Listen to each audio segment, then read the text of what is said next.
وما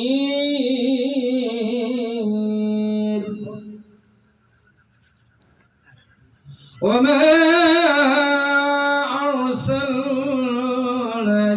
إلا رحمة للعالمين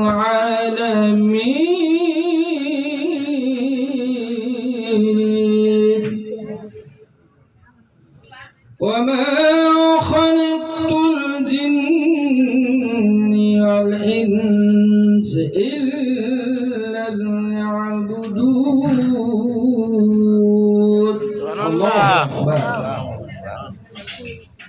মহান রব্বুল আলামিন পবিত্র কালামে পাকের মধ্যে ঘোষণা করেছেন, আমি মানুষ ও জিন জাতিকে আমার গোলামি করার জন্য, আমার ইবাদত করার জন্য সৃষ্টি করেছি। আমার গোলামি করবে। আমি মহান রব্বুল আলামিন তোমাদেরকে জিন এবং মানব জাতিকে পুরস্কার স্বরূপ জান্নাত দান করব।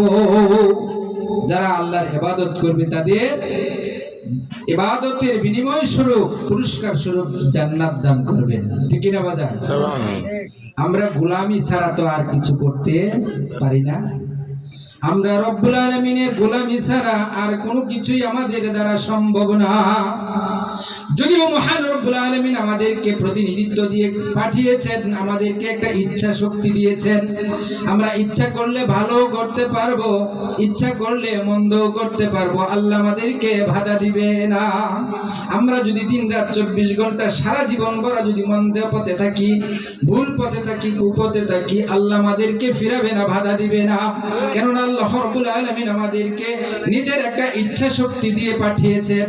তোমরা ইচ্ছা করলে ভালো করতে পারো, ইচ্ছা করলে মন্দ করতে পারো। তোমাদেরকে একটি সংক্ষিপ্ত সীমিত একটা সময়ের জন্য স্বাধীনতা দিয়ে পাঠাইলাম। দেখি তোমরা আমার কতটুকু ইবাদত বন্দি করো, আমার হুকুমের উপর কতটুকু বন্দি থাকো। এই জন্য আল্লাহ রাব্বুল আলামিন একথাও বলে দিয়েছেন, আমি তোমাদেরকে এবং তোমাদের পার্শ্ববর্তী জিন জাতিদেরকে আমি সৃষ্টি করেছিলাম শুধু আমার ইবাদতের জন্য। কিন্তু তোমরা ইবাদতের বাইরে যদি কোনো কিছু করো, সেটার জন্য তোমাদেরকে শাস্তি ভোগ করতে হবে। ঠিক। যদি হুকুমের বাইরে চলো, মন্দ পথে যদি চলো, নিজের ইচ্ছা স্বাধীনতাকে যদি আমার ইচ্ছার বাইরে কাজে লাগাও, তোমাদের জন্য জাহান্নামের শাস্তি নির্ধারিত রয়েছে। সে কথাও আল্লাহ বলে দিয়েছেন। আমরা নামাজের মধ্যে বলি ইয়্যাকা না'বুদু ওয়া ইয়্যাকা নাস্তাঈন, বলি কি না বাজান? জি। নামাজের মধ্যে বলি আমি শুধু তোমার ইবাদত করি, তোমার সাহায্য চাই, বলি না? জি। আল্লাহু আকবার বলে নামাজে যখন দণ্ডায়মান হই, নামাজে যখন দাঁড়াই, সূরা ফাতিহা ছাড়া নামাজ হয় না। আর সেই সূরা ফাতিহার মধ্যে আমি ওয়াদা করতেছি আমি শুধু আল্লাহর ইবাদত করি, আল্লাহর সাহায্য চাই। এখন আমি যদি মিথ্যা বলি, আমি যদি ভুল পথে চলি, আমি যদি সুদ খাই, আমি যদি ঘুষ খাই, আমি যদি প্রতারণা করি, আমি যদি মানুষের সম্পদ আত্মসাৎ করি, আমার মধ্যে যদি লোভ লালসা কামনা বাসনা থাকে, সেগুলি তো ইবাদতের অন্তর্ভুক্ত না। সেগুলি কি ইবাদত? না। আমি যে নামাজে দাঁড়িয়ে বললাম আমি শুধু তোমার ইবাদত করি, আমার মধ্যে যদি কামনা বাসনা থাকে, তাহলে কি আমার এগুলি কি ইবাদত? কখনোই না। সুতরাং ইবাদতের বাহিরে কিছু যা করব তাই কি হবে? শাস্তির প্রায়শ্চিত্ত ভোগ করতে হবে, শাস্তি পেতে হবে। মহান রব্বুল আলামিন আমাদেরকে গোলাম হিসাবে পাঠিয়েছেন, বান্দা হিসাবে পাঠিয়েছেন, আমার গোলামি করতে হবে। সুতরাং আমরা যারা আল্লাহর পথে যাইয়া, ওলি আউলিয়াদের কাছে যাইয়া আমরা যা করি তা ইবাদতের অন্তর্ভুক্ত হইতে হবে। ইবাদতের বাইরে যাওয়ার সুযোগ আমাদের নাই, নাকি আছে? আমরা মহান রব্বুল আলামিনকে বিশ্বাস করি, আল্লাহর কোরআনকে বিশ্বাস করি, আল্লাহর দ্বীনকে বিশ্বাস করি, নবীর প্রতিষ্ঠিত দ্বীন, নবীর প্রতিষ্ঠিত ইসলামকে আমরা বিশ্বাস করি। আল্লাহ রাব্বুল আলামিন আমাদেরকে যেই নবী রাসূল পাঠিয়েছেন, 1,24,000 নবী রাসূলের মাধ্যমে আমাদেরকে পথ দেখিয়েছেন। এটা হলো আল্লাহর পথ, আরেকটা আছে শয়তানের পথ। আছে কিনা? আছে। দুইটা পথ পৃথিবীতে আছে, একটি আল্লাহর পথ আর একটি হলো নবীর পথ। আল্লাহর পথে নবী রাসূলগণ, আর শয়তানের পথে বাকি সবাই। নবী রাসূল এবং নবী রাসূলদের অনুসরণকারী আনুগত্যশীল ওই দলটি ছাড়া নিজের ইচ্ছা স্বাধীনে যে যাই কিছু করো, ওই পথটা কি ইবলিসের পথ, শয়তানের পথ। তাই আমরা নামাজের মধ্যে আরেকটি জিনিস আমরা বারবার বলি, ইহদিনাস সিরাতাল মুস্তাকিম, আমাদেরকে সৎ সরল সঠিক পথে পরিচালিত করো। সিরাতাল্লাযিনা আনআমতা আলাইহিম, তাদের পথ যাদেরকে তুমি আনআম নিয়ামত দান করেছো, তোমার কামালিয়াত যাদেরকে দান করেছো, তোমার বেলায়াত যাদেরকে দান করেছো, তাদের পথে আমাদেরকে নাও। সেটা হলো নবী, সিদ্দিক, শাহিদ, সালেহিন, তাদের পথে নাও। আর গায়রিল মাগদুবি আলাইহিম ওয়ালাদ-দাল্লিন,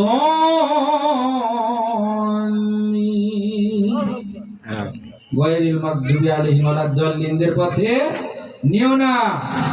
যাদের উপর তোমার অভিশাপ, যাদের উপর তোমার গজব, তাদের পথে আমাদেরকে নিও না। আমাদেরকে নাও তোমার আনআম তাদের পথে, আর আনআম তাদের বিপক্ষে যারা আছে তাদের পথে নিও না। সুতরাং আনআম তাদের পথে থাকতে হবে। আনআম তাদের বিপক্ষে যারা আছে, আনআমতা কারা? আনআমতা হলো নবীগণ, এবং নবীদের পরে এখন তো আর নবুয়াতের যুগ নেই, আছে রোজা, এখন কি বেলায়াতের যুগ। নবীর উত্তরাধিকারী হইয়া পঞ্চজ্ঞান হাসিল করে যারা বেলায়াত প্রাপ্ত হয়েছেন, যারা কামালিয়াত প্রাপ্ত হয়েছেন, তারাই হলো আনআমতা। আর এই আনআমতাদের বিপক্ষে যারা আছে তারাই হলো গায়রিল মাগদুবি আলাইহিম ওয়ালাদ-দাল্লিনদের অন্তর্ভুক্ত। তাদের উপর আল্লাহ অসন্তুষ্ট, নবীও অসন্তুষ্ট, তারাই আমাদের থেকে আলাদা। আর যারা আনআমতাদের অন্তর্ভুক্ত, তারা আল্লাহর ইবাদত ছাড়া, আল্লাহর হুকুমের বাইরে তারা চলতে পারে না। সুতরাং আমরা মুর্শিদ ধরেছি, পীর ধরেছি, কেন ধরেছি? আল্লাযীনা ইউবায়ুনাকা ইন্নামা ইউবায়ুনাল্লাহ ইয়াদুল্লাহ ফাওকা আইদিহিম, যারা আপনার হাতে বায়াত গ্রহণ করেছে, তাদের হাতের উপর আল্লাহ, আমি আল্লাহর হাত রয়েছে। যারা বায়াতে রাসূল গ্রহণ করে তারা আল্লাহর সাথে একটা ওয়াদাবদ্ধ হয়ে যায়, ঠিক কি না বাজান? ঠিক। আল্লাহ রাব্বুল আলামিন আমাদেরকে এই যে বেলায়াতের পথ দেখিয়েছেন, এই বেলায়াতের পথেই যেহেতু আমরা গিয়েছি, আমরা যেহেতু একটা তরিকা নিয়েছি, মুর্শিদের হাতে বায়াতে রাসূল গ্রহণ করেছি, অন্তত আমাদের দ্বারা আর সম্ভব নয় নিজের খেয়াল খুশির অনুসরণ করা, ঠিক না বাজান? ঠিক। আমাদের কথাই আমরা বলতেছি, আমরা যেহেতু বায়াতে রাসূল গ্রহণ করেছি, ওলিয়া উলিয়াদের মাধ্যমে, আহলে বায়াতের মাধ্যমে আল্লাহ রাব্বুল আলামিনের কাছে আত্মসমর্পণকারী হয়েছি। আত্মসমর্পণকারী কি মানে কি? নিজের ইচ্ছাকে, নিজের আমিত্বকে আমি অর্পণ করে দিয়েছি। আমি আমার নিজের ইচ্ছায় আর চলবো না, আমার মধ্যে কামনা বাসনা লোভ লালসা আর থাকতে পারবে না। আমার একজন ইমাম আছে, এই ইমাম হলো আমার মুর্শিদ। আমার মুর্শিদ কোরআন অনুযায়ী, আল্লাহর দ্বীন অনুযায়ী, নবীর দ্বীন অনুযায়ী আমাকে যা আদেশ করবে আমি শুধু ততটুকুই করতে পারবো, এর বাহিরে আমার চলা সম্ভব না। ইমাম সাহেব নামাজ পড়তেছে, নামাজের মধ্যে যাইয়া কাকে সেজদা করে? আল্লাহকে সেজদা করে। এই সেজদার মধ্যে তিনি বলেন সুবহানা রাব্বিয়াল আলা, সুবহানা রাব্বিয়াল আলা, সুবহানা রাব্বিয়াল আলা। দুইটা সেজদা করে, কাকে করে? আল্লাহকে করে। এখন এই সেজদার মধ্যে যাইয়া যদি আমি মুসল্লি হইয়া, আমি যদি ইমাম সাহেবের পিছনে থেকে আমি যদি মনে মনে ভাবি ইমাম সাহেব তো সেজদা দিতেছে আল্লাহকে, কাকে? আল্লাহকে। আল্লাহকে। আমিও সেজদা দিতেছি আল্লাহকে, সুতরাং ইমাম সাহেব যেহেতু দুইটা সেজদা দেয়, আমিও সেজদা তো আল্লাহকেই দিব, আমি তিনটা দেই, নামাজ হবে না? নামাজ হবে না। ইমাম সাহেবের আগে যদি আমি আল্লাহর সেজদা দেই, আমার সেজদা হবে না?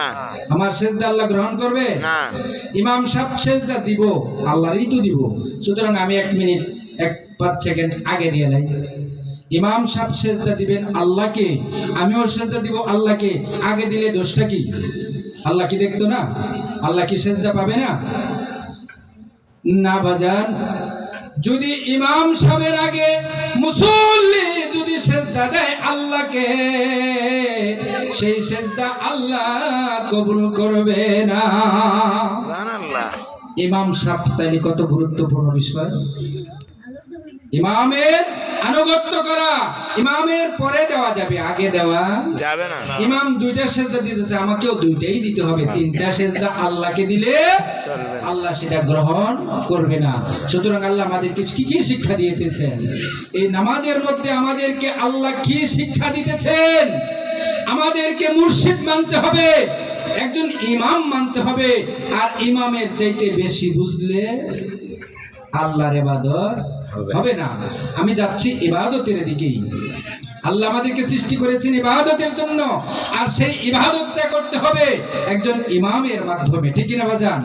মসজিদে যাইয়া যদি নামাজ পড়েন, দেখেন হুজুররা বলে যে এক রাকাত নামাজ পড়া একা একা পড়ার চাইতে ইমাম সাহেবের পিছনে পড়া 27 গুণ বেশি সওয়াব, বলে কিনা? বলে কিনা বাজান? ইমাম সাহেবের পিছনে জামাতের সাথে নামাজ পড়লে সূরা কেরাত পড়তে হয় না, শুধু আল্লাহু আকবার কইয়া দাঁড়ায় থাকতে চলে, ঠিক না? ঠিক, কোনো সূরা কেরাত পড়া লাগে না।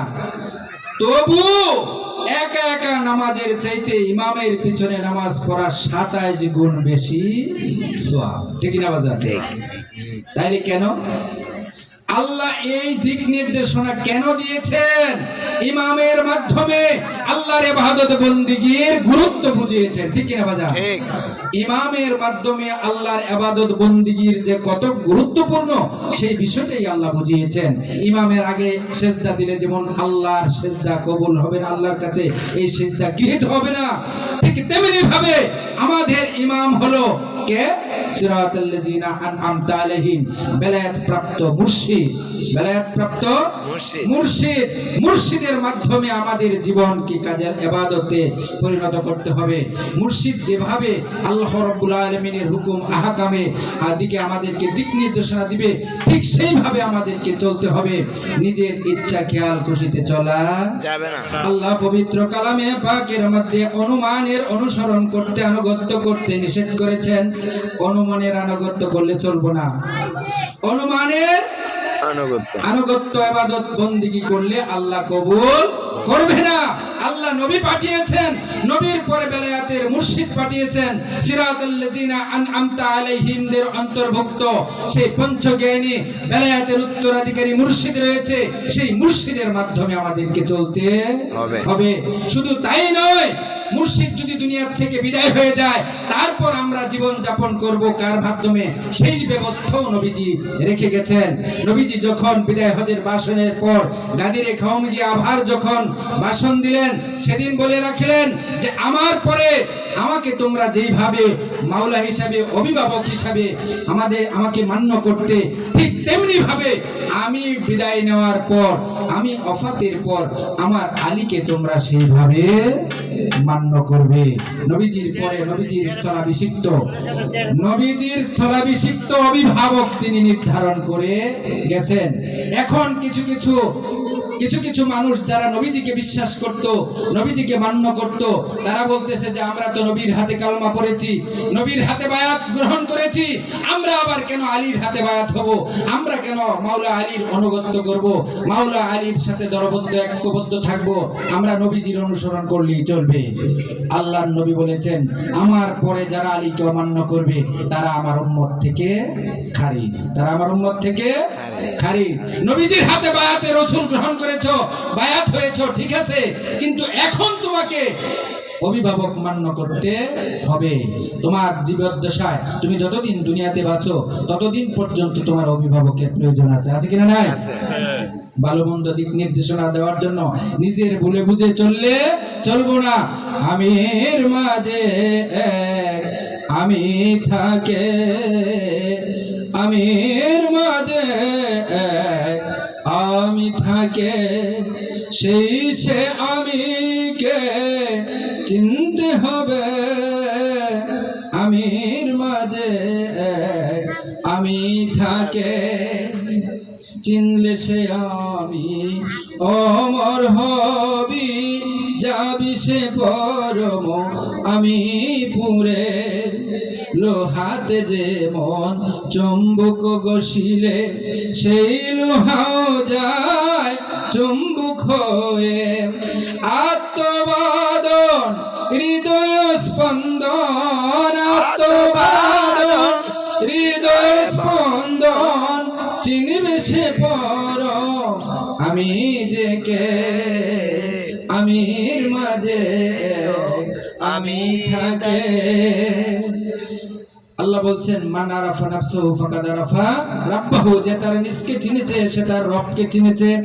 আর সেই নিজকে চেনার জন্য একজন চেনা লোক লাগবে। অচেনাকে চিনিতে হলে চেনা জনের সঙ্গ নিবে, পথিকের মনমোহনে যাবি সে অচেনা আমি পুরে।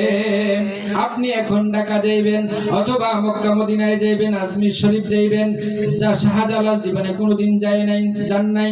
সিলেট শাহজালাল রহমতুল্লাহি আলাইহির মাজার জিয়ারত করতে যাইবেন, আপনি কি রাস্তাঘাটে কোথাও কাউকে জিজ্ঞাসা করতে হবে না যে আপনি কোন রাস্তায় যাব, জিজ্ঞাসা করতে হবে না? লাগবে। যে রাস্তা চিনে সে আপনাকে দেখিয়ে দিবে, বাজান এই দিক দিয়ে যান, ঠিক না বাজান? আর যে চিনে না সে কি দেখাইতে পারবো? সুতরাং এই দুনিয়াতে আল্লাহর ইবাদত বন্দেগী করতে হলে যিনি আল্লাহ ওয়ালা হয়েছেন, যিনি আল্লাহকে পেয়েছেন, নবীকে পেয়েছেন, বেলায়াতের অধিকারী হয়েছেন, সেই একজন চিনা মানুষের মাধ্যমে আল্লাহর পথে যাত্রা করতে হবে। চিনা লোক ছাড়া আপনি আল্লাহ রাসূলের ঠিকানা খুঁজে পাবেন না। অনুমানের ইবাদত করতে আল্লাহ নিষেধ করেছে, বাজান অনুমানের ইবাদত করিও না। অনুমানের ইবাদত করতে আল্লাহ নিষেধ করেছে। অনুমানে ইবাদত বন্দেগী করলে আল্লাহ কবুল করবে না। একটা ঠিকানা নিয়ে নিতে হবে, সেই ঠিকানাটা হলো বেলায়াতের উত্তরাধিকারী, বেলায়াতের মুর্শিদের মাধ্যমে নিজের ইবাদত বন্দেগী করতে হবে। আল্লাহ রাব্বুল আলামিন আমাদেরকে এই বেলায়াতের পথে আনুগত্য করার তৌফিক দান করুক, সকলে বলে আমিন। আমরা যেটা বলতেছিলাম, এই যে উরুস করে, এই যে